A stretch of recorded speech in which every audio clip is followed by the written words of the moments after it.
नमस्कार दोस्तों, आप देख रहे हैं 4 PM और मैं हूं आपके साथ सिमरन।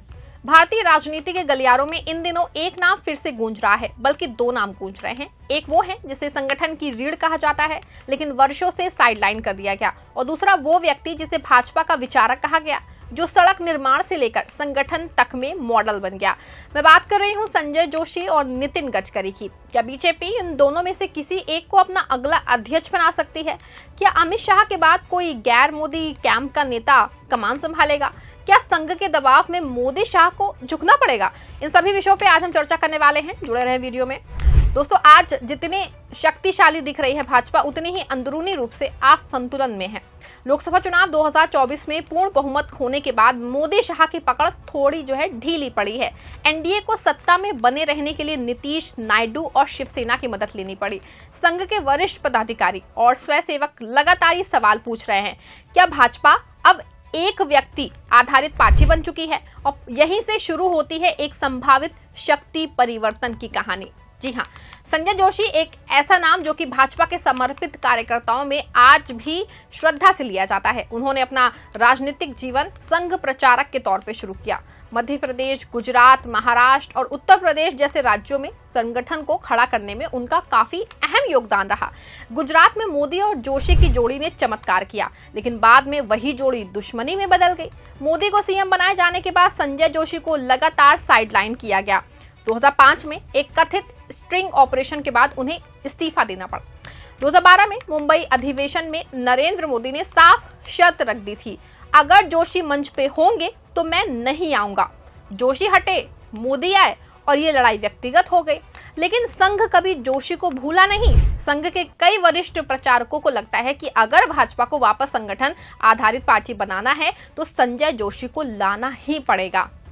नितिन गडकरी की बात करते हैं। नागपुर से निकले एक दूरदर्शी नेता जिन्हें संघ का पूरा समर्थन प्राप्त है। उनके मंत्री रहते हुए देश में जितने हाईवे, पुल, एक्सप्रेसवे बने हैं, वो आज बीजेपी की विकास की सबसे बड़ी उपलब्धि माने जाते हैं। लेकिन गडकरी की एक सबसे बड़ी दिक्कत है, वो मोदी शाह की हाँ में हाँ नहीं मिलाते हैं। उन्होंने कभी भी चाटुकारिता नहीं की।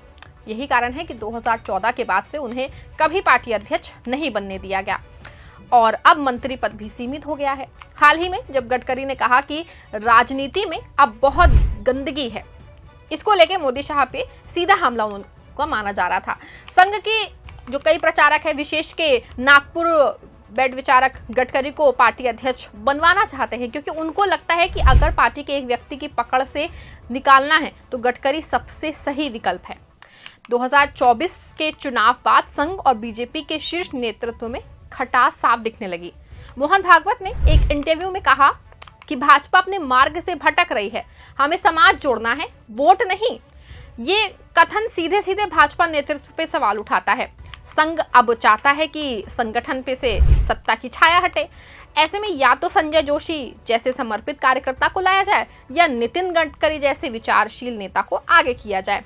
संघ के वरिष्ठ प्रचारक दत्तात्रेय होसाबले, कृष्णा गोपाल और भैयाजी जोशी जैसे लोग भी मोदी शाह के कॉरपोरेट मॉडल से परेशान बताए जा रहे हैं। उनका मानना है कि पार्टी को फिर से जनसंघ की आत्मा से लौटना चाहिए। मोदी और शाह की जोड़ी अब इतनी ताकतवर नहीं रह गई जितनी 2019 में थी। शिवसेना, जेडीयू और टीडीपी जैसे सहयोगी अब बराबरी से बात करते हैं। साथ ही आरएसएस के दबाव को नजरअंदाज करना अब उनके लिए मुश्किल होता हुआ जा रहा है। अगर बीजेपी आने वाले विधानसभा चुनाव में प्रदर्शन नहीं सुधारती है तो उन्हें अध्यक्ष पद पे किसी ऐसे चेहरे को लाना होगा जो संघ और कार्यकर्ता दोनों को भरोसे में ले सके। संजय जोशी की वापसी कार्यकर्ताओं में नई ऊर्जा भर सकती है, तो वहीं गडकरी सहयोगी दलों और उदारवादी वोटरों के लिए भी भरोसेमंद चेहरा है। ग्राउंड लेवल पे कार्यकर्ता संजय जोशी के समर्थन में खुल के बात करते हैं। उनका मानना है कि पार्टी आज जिस राज दरबारी संस्कृति में फंस गई है, वो जोशी जैसे त्यागी नेताओं के लिए जगह बनाए तो पार्टी का असली स्वरूप वो लौट सकता है। दूसरी ओर शहरी वर्ग और युवा वोटर गडकरी को काम का आदमी मानते हैं। उनकी ईमानदारी, उपलब्धियां और सरल भाषा में उन्हें हर वर्ग में लोकप्रिय बनाती है। अगर भाजपा कार्यकर्ताओं की बात माने तो दोनों ही चेहरे संगठन को मजबूती देने वाले हैं। हाँ, सवाल सिर्फ इतना है कि क्या मोदी और शाह इन नामों पे सहमत होंगे? राजनीति में संभावनाएं कभी खत्म नहीं होती हैं। संजय जोशी को पहले गुजरात के किसी संगठनात्मक काम में लगाया जा सकता है और वहां से उन्हें धीरे धीरे राष्ट्रीय फलक पे लाया जाए। गडकरी को अध्यक्ष बना के पार्टी ये संकेत दे सकती है कि अब भाजपा सिर्फ मोदी की नहीं बल्कि सामूहिक नेतृत्व की पार्टी है। इसके अलावा एक तीसरा विकल्प भी हो सकता है, किसी युवा चेहरे को अध्यक्ष बनाया जाए, लेकिन नियंत्रण जो है मोदी, शाह और संघ का बना रहे। लेकिन अगर कार्यकर्ताओं और संघ की सुनी गई तो जोशी या गडकरी में से किसी एक की वापसी तय मानी जा रही है। तो दोस्तों, क्या भाजपा अपने ही पुराने नेताओं को फिर से मौका देगी? क्या सत्ता और संगठन के बीच में संतुलन कायम हो पाएगा? क्या जोशी और गडकरी जैसे चेहरों से पार्टी को नई दिशा मिलेगी? ये सवाल जितने अहम हैं, उनके जवाब उतने ही दिलचस्प है। आप अपनी राय कमेंट में बताइए। आप किसे भाजपा अध्यक्ष बनते देखना चाहते हैं? संजय जोशी, नितिन गडकरी या कोई तीसरा चेहरा? अगर आपको हमारी वीडियो पसंद आई हो तो वीडियो को लाइक, शेयर और चैनल को सब्सक्राइब जरूर करिएगा।